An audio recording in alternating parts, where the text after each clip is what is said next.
qualidade da democracia. Por José Álvaro Moisés. Professor José Álvaro Moisés, qual o tema da coluna hoje? A coluna de hoje vai tratar do resultado das eleições de 2018. Temos agora no Brasil um novo presidente. O deputado Jair Bolsonaro foi eleito o novo presidente da República com 55%, um pouco mais dos votos dos eleitores brasileiros. Eu entendo que nós estamos entrando em um novo ciclo da política brasileira. Num certo sentido, esse novo ciclo encerra o ciclo que tinha se iniciado em 1988, com a promulgação da nova Constituição, que já desde alguns anos antes, de meados dos anos 80, foi se configurando com a redemocratização do país e todas as, digamos assim, consequências, implicações que tiveram até o período mais recente.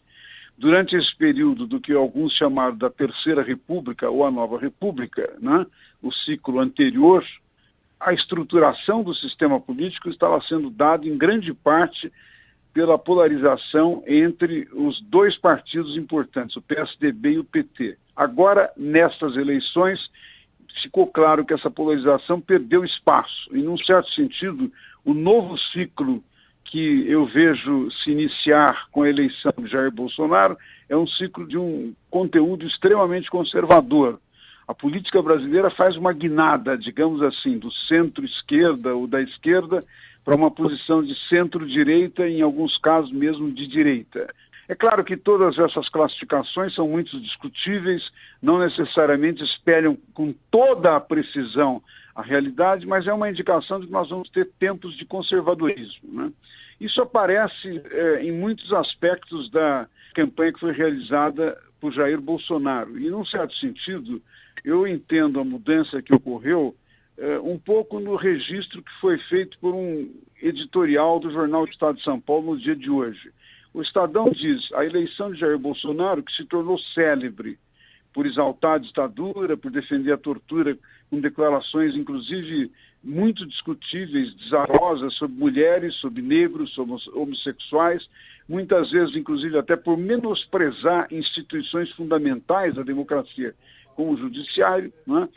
A escolha de um candidato com essas características, diz o Estadão, foi um salto no escuro. E eu concordo, de certa maneira, com essa classificação. Acho que é preciso ter esse cuidado de perceber que, não obstante o discurso do novo presidente, o discurso de posse, ter sido um discurso para garantir a liberdade, o compromisso com a Constituição, o respeito aos direitos, etc., que não obstante isso, nós vamos ter que ter um período, uma observação muito cuidadosa de quais vão ser os próximos passos do novo governo, né? Porque eu penso que agora vai ser muito importante que a sociedade brasileira, a sociedade civil, as instituições, as associações, as universidades, os intelectuais acompanhem o novo governo para decifrar, de certa maneira, o enigma que surgiu durante a campanha, que não ficou inteiramente claro, né? Há algumas outras coisas que precisam ser observadas também sobre o resultado dessa eleição.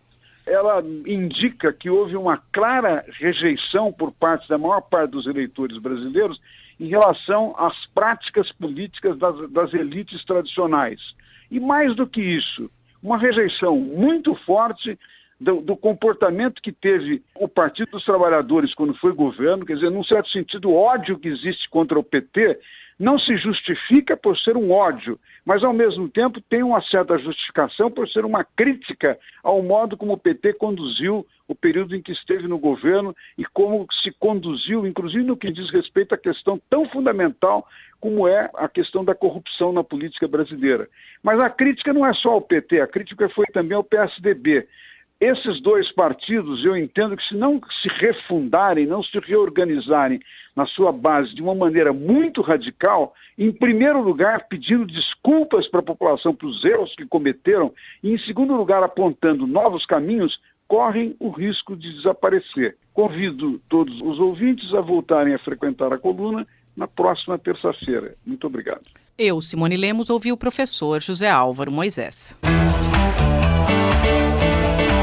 A qualidade da democracia.